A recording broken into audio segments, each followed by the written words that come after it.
صحابہ کی یہ خواہش تھی، اور دیگر کچھ لوگ جو منافقین میں سے بھی ایسے لوگ تھے، ویسے ہی جو باتیں کرتے تھے، اللہ اگر ہمیں بتائے تو ہم یہ کر دیں گے، ہم وہ کر دیں گے۔ تو جب اللہ تعالیٰ کا یہ حکم نازل ہوا کہ تم جہاد کرو، تو احد کے میدان میں جو بڑھ چڑھ کے باتیں کرنے والے تھے نا، وہ سارے ہی پیچھے رک گئے۔ اس آیت میں اس قسم کے لوگوں کو جو ہے نا وہ تھوڑی سی آر دلائی جا رہی ہے، اور مسلمانوں کی تربیت بھی کی جا رہی ہے کہ نیکی کی دعوت جو بڑے جوش و خروش سے دیتے ہیں نا دوسروں کو، خود بھی اس پر عمل کر کے دکھائیں۔ خالی جو ہے نا وہ باتوں سے کوئی کام ہوتا نہیں ہے، سنی سنائی باتیں جو ہوتی ہیں نا، یا خالی زبان سے جو ہے نا، جیسے اقبال نے کہا، خرد نے کہہ بھی دیا لا الہ تو کیا حاصل، دل و نگاہ مسلمان نہیں تو کچھ بھی نہیں ہے۔ دین کی دعوت دینا، نیکی کی باتوں کا حکم دینا، اور اپنے آپ پر اسے نافذ کرنا جو ہے، یہ سب سے اچھی بات ہے کہ اس کو اپنے اوپر نافذ کیا جائے، کیونکہ اس کی سزا بہت سخت ہے اگر کوئی بندہ خود دین کا حکم دیتا ہے، خود عمل نہیں کرتا۔ حدیث مبارکہ میں ہے، معراج کی رات میں ایسے لوگوں کے پاس آپ صلی اللہ علیہ وسلم فرماتے ہیں کہ میرا گزر ہوا جن کے ہونٹ کینچی سے کاٹے جا رہے تھے، کینچیاں بھی آگ کی تھیں، جب ان کو کاٹا جاتا تو وہ پھر جڑ جاتے، پھر ان کو کاٹا جاتا۔ میں نے پوچھا ہے جبریل امین یہ کون لوگ ہیں؟ تو انہوں نے آگے سے عرض کیا، آپ صلی اللہ علیہ وسلم کی امت کے وہ لوگ ہیں جو لوگوں سے کہتے خود عمل نہیں کرتے تھے، یعنی کتاب اللہ کو پڑھتے تھے لیکن عمل نہیں کرتے تھے، خالی قرآن پڑھتے تھے، حفظ کر لیتے، اور اس کے بعد ان کا اس کے اوپر کوئی عمل ہی نہیں ہے۔ تو حفظ کرنا کافی نہیں ہوتا، اس کی تلاوت کر لینا کافی نہیں ہوتا، بلکہ جو اس کے احکام ہیں ان کی پابندی کرنا بھی ضروری ہے، کیونکہ دوسری آیت میں اللہ تبارک و تعالیٰ نے فرمایا ہے، کبر مقتا عند اللہ ان تقولوا ما لا تفعلون، بہت ناپسند بات ہے اللہ کے نزدیک، ان تقولوا ما لا تفعلون، یہ کہ تم وہ بات کہو جس کے اوپر تم عمل نہیں کرتے۔ اللہ کو ایسی باتیں بڑی ناگوار گزرتی ہیں، وہ ایسے لوگوں کو بھی پسند نہیں کرتا۔ اس لیے آقا دو جہاں صلی اللہ علیہ وسلم نے اپنی پیاری صاحبزادی سیدات النساء حضرت سیدہ فاطمہ زہرا سلام اللہ علیہا کو فرمایا تھا کہ بیٹی عمل کر کے آنا، کیونکہ آخرت میں عمل کام آئیں گے۔ اسی عمل کے بارے میں حضرت اسامہ بن زید بھی بیان کرتے ہیں کہ رسول کریم صلی اللہ علیہ وسلم نے فرمایا، قیامت کے دن ایک شخص کو لایا جائے گا، پھر اسے جہنم میں ڈال دیا جائے گا، اور اس کی انتڑیاں جہنم میں بکھر جائیں گی،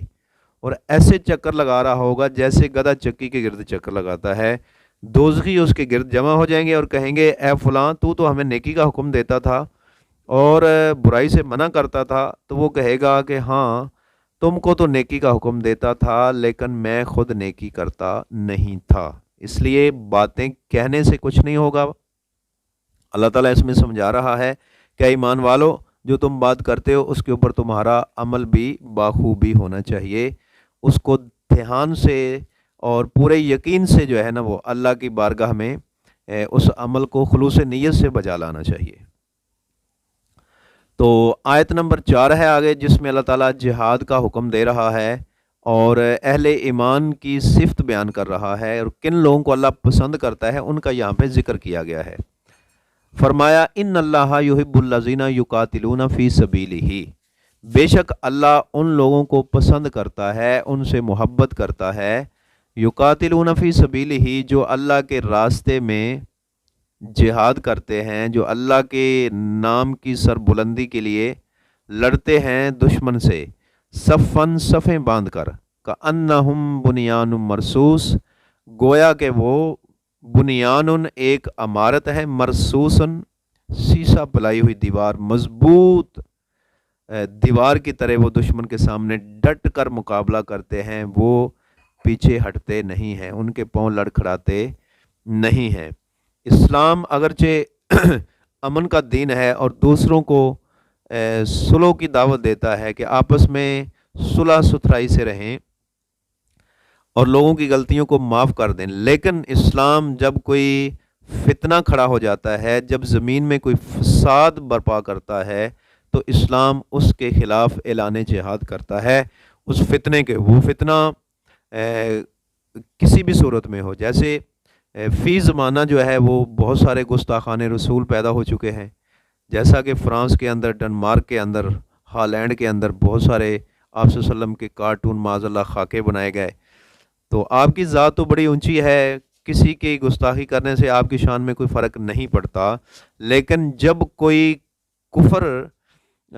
اس طرح کی حرکت کرتا ہے اور اسلام کے خلاف، پیغمبر اسلام کے خلاف سازش کرتا ہے، تو پھر حکم ہے کہ اس کے خلاف جہاد کریں اور اس فتنے کو ختم کریں اور ایسے فتنے کو نیست و نابود کر دیا جائے۔ اللہ تعالیٰ کا ارشاد ہے والذین جاہدوا فینا، وہ لوگ جنہوں نے ہماری رضا کے لیے جہاد کیا، لنہدینہم سبلنا، تو پھر ہم ان کو اپنے راستے دکھائیں گے، ہم ان کو نشانیاں دکھائیں گے، ہم ان کو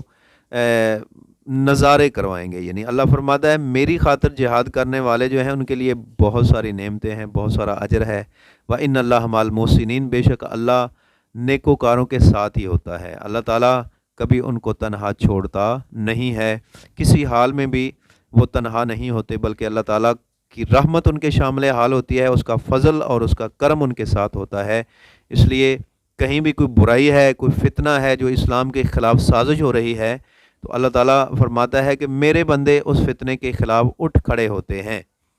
اور جو اللہ کے راستے میں جہاد کرتے ہیں، وہ من یقاتل فی سبیل اللہ، اور جس بندے نے اللہ کی راستے میں جہاد کیا، اس کے نام کی سر بلندی کے لیے، اس کے دین کے نفاذ کے لیے، کلمہ حق جو ہے اس کے عروج کے لیے، اس کی سر بلندی کے لیے جو دشمن سے لڑتا ہے، فیقتل، پس جب وہ شہید ہو گیا، او یغلب، یا وہ ان کے اوپر غالب آ گیا، فسوف نوتیہ اجرا عظیما، پس ان قریب ہم اس کو بہت عظیم اجر عطا فرمائیں گے۔ جہاد کی فضیلت بیان کرتے ہوئے اللہ تعالیٰ کے محبوب صلی اللہ علیہ وسلم نے فرمایا ایک دن اور ایک رات جہاد کے لیے ایک مہینے کے روزے اور نفل پڑھنے سے بہتر ہے۔ یعنی جو بندہ ایک دن اور ایک رات اللہ کے راستے میں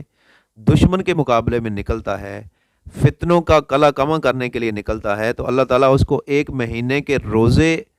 اور نفل پڑھنے سے بہتر ثواب عطا فرماتا ہے۔ اور سرحد کی حفاظت اور نگرانی میں ایک دن اور ایک رات بسر کرنا ایک مہینے کے روزے اور نفلی عبادت سے بہتر ہے۔ یعنی یہ بڑی شان اور عظمت ہے۔ جیسے ہمارے نوجوان، ہمارے مسلمان مجاہد جو بارڈر کے اوپر جو ہے نا وہ موجود ہیں، اور ملک پاکستان کی اور دیگر اسلامی ممالک کے لوگوں کی حفاظت کرنے والے مسلمان جو فوجی ہیں، ان کو اللہ تعالیٰ بہت زیادہ اجر عطا فرما رہا ہے، جو دشمن کے مقابلے میں وہاں پہ ٹھہرے ہوئے ہیں۔ تو اس لیے جہاد جو ہے وہ اسلام کا ایک بہت بڑا جو ہے وہ شعار ہے، ایک بہت بڑی نشانی ہے۔ کافر جو ہیں وہ ہمیشہ مسلمانوں سے ڈرتے رہے، اور ایک زمانہ تھا جب مسلمان جہاد کے لیے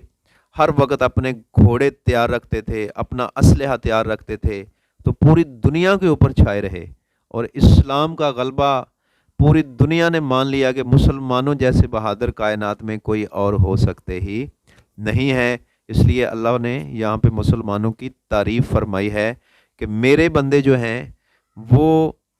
جہاد کے لیے جب نکلتے ہیں، جب وہ اللہ کے نام کے لیے اپنی جانیں قربان کرتے ہیں، اپنی گردنیں کٹا دیتے ہیں، تو اپنے بچے تک قربان کر دیتے ہیں۔ یہ حضرت امام حسین رضی اللہ تعالیٰ عنہ جو کربلا میں اپنی شہادتیں پیش کی، تو اسلام کی سربلندی مقصد تھا، جہاد کے لیے گئے ہوئے تھے۔ حضرت عمر فاروق کے زمانے میں، آقا دو جہاں صلی اللہ علیہ وسلم کے زمانے میں بہت ساری جنگیں ہوئیں، کافروں کے مقابلے میں، منافقوں کے مقابلے میں، حضرت فاروق اعظم کے زمانے میں، حضرت عثمان غنی کے زمانے میں، یہاں تک کہ بہت دیر تک مسلمان جو ہیں وہ جہاد کا علم بلند کر کے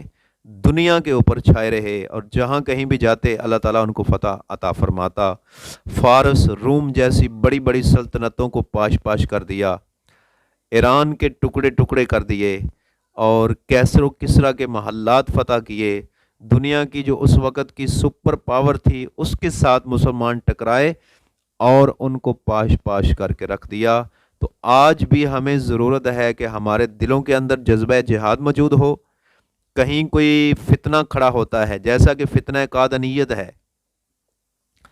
تو قادیانی جو ہیں وہ بھی اسلام کے مخالف سازشیں کر رہے ہیں، عیسائی جو ہیں وہ اسلام کے خلاف سازشیں کر رہے ہیں، یہودی اسلام کے مخالف ہیں، ہندو اسلام کے مخالف ہیں، سکھ اسلام کے مخالف ہیں، یہ کبھی بھی مسلمانوں کے دوست ہو سکتے نہیں ہیں۔ لہٰذا ہمیں کبھی بھی کافروں کو اپنا دوست نہیں سمجھنا چاہیے، بلکہ ہمیشہ ان کے خلاف ہمیں اسلام کا علم بلند رکھنا چاہیے، کلمہ جہاد بلند رکھنا چاہیے، تاکہ کفر جو ہے وہ ہمیشہ سرنگوں رہے اور کفر کی کبھی جرت بھی نہ ہو کہ وہ اسلام کے خلاف کوئی بات کر سکے۔ جہاں کوئی زبان سے بات کرتا ہے اس کی زبان کاٹ دی جائے، جہاں کوئی ہاتھ سے فتنہ پھیلاتا ہے اس کے ہاتھ کاٹ دیے جائیں، اور جہاں کوئی مسلمانوں کو نقصان پہنچاتا ہے اس کو صفحہ ہستی سے مٹا دینا چاہیے۔ تو اللہ فرماتا ہے کہ میرے جو بندے ہیں جو دشمن کے اوپر حملہ آور ہو جاتے ہیں، جو دشمن کے فتنے کو ختم کر دیتے ہیں، جو کفر کی سازشوں کو بے نقاب کر کے ان کا کلا کما کرنے والے ہیں، ان اللہ یحب الذین یقاتلون فی سبیلہ، اللہ تعالیٰ ایسے لوگوں سے محبت فرماتا ہے، ان کو اپنا محبوب بناتا ہے اور ان کو بلند درجات عطا فرماتا ہے۔ اور شہید کا یہ مقام ہے جو اللہ کے نام پہ سر کٹاتا ہے نا، جب اس کا سر کٹ رہا ہوتا ہے تو اللہ تبارک و تعالیٰ اس کو اپنی قدرت کے نظارے دکھاتا ہے، یہاں تک کہ بعض روایات میں آتا ہے کہ اللہ تعالیٰ اپنے اور اس کے بیچ میں سارے پردے اٹھا دیتا ہے، اور جب وہ شہید جو ہے وہ درجہ شہادت کو پہنچتا ہے تو اس سے پہلے وہ اللہ تعالیٰ کا دیدار کرتا ہے، اللہ تعالیٰ اسے اپنے جلوے دکھاتا ہے، اور شہید کا خون زمین پر گرنے سے پہلے اللہ تبارک و تعالیٰ اس کو جنت میں اس کا مقام دکھا دیتا ہے اور اس کے سارے گناہ معاف فرما دیتا ہے۔ اس لیے یہ درجہ شہادت، اللہ کے راستے میں جہاد کرنا، اس کی بڑی فضیلت ہے، اس کا بڑا مرتبہ اور مقام ہے۔ اللہ تعالیٰ جو ہے وہ اپنے محبوب صلی اللہ علیہ وآلہ وسلم کے صدقے سے ہمیں جہاد کرنے کی اور کافروں کی ایسی چالیں اور ان کے مکر و فریب جو ہمیشہ مسلمانوں کے خلاف رہے ہیں، اللہ تعالیٰ ہمیں ان کے خلاف جہاد کرنے کی توفیق دے، بلکہ اس فتنے کو ختم کرنے کی ہمیں اللہ ہمت اور طاقت دے۔ کفر چونکہ ہمیشہ اسلام کے مخالف رہا ہے اور ہمیشہ مسلمانوں کو نقصان پہنچایا ہے، یہاں تک کہ بہت ساری جو جنگیں آقا دو جہاں صلی اللہ علیہ وسلم کے زمانے میں ہوئیں تو اس میں بہت سارے صحابہ شہید ہو گئے تھے۔ جنگ احد میں آپ صلی اللہ علیہ وسلم کا دندان مبارک شہید ہو گیا، سامنے والے دانتوں کے اوپر کافروں نے حملہ کیا، پتھر مارے اور آپ صلی اللہ علیہ وسلم کو بہت سارے زخم آئے، یہاں تک کہ غزوہ احد میں جو زرہ آپ صلی اللہ علیہ وسلم نے پہنی ہوئی تھی اس کی ایک کڑی آپ کی پیشانی میں پیوست ہو گئی تھی جو نکلتی نہیں تھی، تو حضرت ابو عبیدہ بن جراح رضی اللہ تعالی عنہ نے اپنے دانتوں سے کھینچ کے اس کو نکالا، جس سے حضرت ابو عبیدہ بن جراح جو ہیں رضی اللہ تعالیٰ، ان کے دانت بھی ٹوٹ گئے تھے، اتنی سخت تھی جس سے آپ صلی اللہ علیہ وسلم کی پیشانی مبارک سے خون کے فوارے نکلے۔ تو دوستو، بزرگوں اور تمام سننے والوں، یہ اسلام جو ہے نا یہ ایسے نہیں پھیلا، اس نے بہت ساری قربانیاں دی ہیں، آقا دو جہاں نے اس کے لیے خود اپنا خون بہایا ہے اور اپنے خاندان کو قربان اس کے لیے کیا ہے، صحابہ نے جانوں کے نذرانے پیش کیے ہیں۔ تو اسلام ہمیشہ جو ہے نا وہ قربانی مانگتا ہے، جیسا کہ وہ ہے نا کہ قتل حسین اصل میں مرگ یزید ہے، اسلام زندہ ہوتا ہے ہر کربلا کے بعد، اس لیے حضرت امام حسین نے اگر شہادت دی ہے تو آج وہ زندہ ہیں، شہید ہمیشہ زندہ ہوتا ہے، جیسا کہ اللہ تعالیٰ نے سورہ بقرہ میں جو ہے نا ایک آیت میں فرمایا، یا ایھا الذین آمنوا، اے ایمان والو، ولا تقولوا لمن یقتل فی سبیل اللہ اموات، جو اللہ کے راستے میں قتل کر دیے جاتے ہیں نا ان کو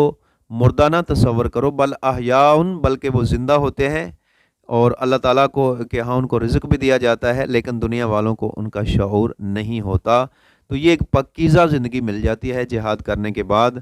فَلَنُحْيِيَنَّهُ حَيَاةً طَيِّبَةً، اللہ فرماتا ہے جو میرے نام پہ قربان ہو جاتے ہیں، میرے نام پہ سر کٹاتے ہیں، تو ہم ان کو پاکیزہ زندگی عطا فرماتے ہیں، ان کی اگلی زندگی دنیا کی زندگی سے بہت اعلیٰ ہے، بہت افضل ہے، اور اللہ تعالیٰ قیامت کے دن شہید کو جو ہے نا وہ فرمائیں گے کہ اگر تیری کوئی خواہش اور تمنا ہے تو آج بتا، وہ تیری پوری کر دی جائے۔ تو وہ عرض کرے گا کہ یا اللہ، میری ایک ہی خواہش اور تمنا ہے کہ تو دنیا میں مجھے بھیجے، میں پھر تیرے نام پہ اپنا سر کٹاؤں اور پھر تو میں دنیا میں بھیجے، میں پھر تیرے نام پہ بار بار اپنا سر قلم کراؤں، کیونکہ جب میں شہید ہو رہا تھا، میں دنیا میں میری روح جسم سے جدا ہو رہی تھی، اس وقت جتنا مزہ مجھے آیا تھا نا وہ جنت میں بھی نہیں آ رہا، کیونکہ اس وقت تیرا جلوہ سامنے تھا، تو نے اپنا دیدار کروایا تھا، تو نے مجھے جنت کے وہاں پہ نظارے کروا دیے تھے، تو وہ تیرے نام پہ مرنا جو تھا، مر مٹنا، اس کا تو مزہ ہی کچھ اور تھا، اس کا تو لطف ہی کچھ اور تھا۔ تو اس لیے اللہ تعالیٰ نے یہاں پہ جو ہے نا وہ اہل ایمان کو حکم دیا ہے کہ وہ دشمن کا مقابلہ کریں اور فتنوں کو جو ہے نا وہ ہمیشہ کے لیے ختم کریں، کیونکہ کفر کا کام ہی بد امنی پھیلانا ہے، خوف و ہراس پھیلانا ہے، مسلمانوں کے بیچ میں انتشار پھیلانا ہے، اور آج مسلمان تقریباً منتشر ہو چکے ہیں۔ 57 کے قریب اسلامی ممالک ہیں اور ان کا آپس میں کوئی اتنا اتحاد نہیں ہے۔ اگر مسلمان مل کر کفر کا مقابلہ کریں تو ساری دنیا میں اسلام کا علم بلند ہو سکتا ہے۔ تو یقیناً ایک دن آئے گا کہ اسلام کا جھنڈا پوری دنیا پہ لہرائے گا انشاءاللہ۔ اللہ تعالیٰ خیر فرمائے اور ہم سب کا حامی و ناصر ہو، اور اللہ تعالیٰ ہمیں اسلام کی خاطر کٹ مرنے کا جذبہ عطا فرمائے، اور اپنا مال، جان، عزت، آبرو سب کچھ دین کے لیے جو ہے نا وہ لٹانے کی توفیق دے۔ وآخر دعوایا ان الحمدللہ رب العالمین۔ السلام علیکم ورحمۃ اللہ وبرکاتہ۔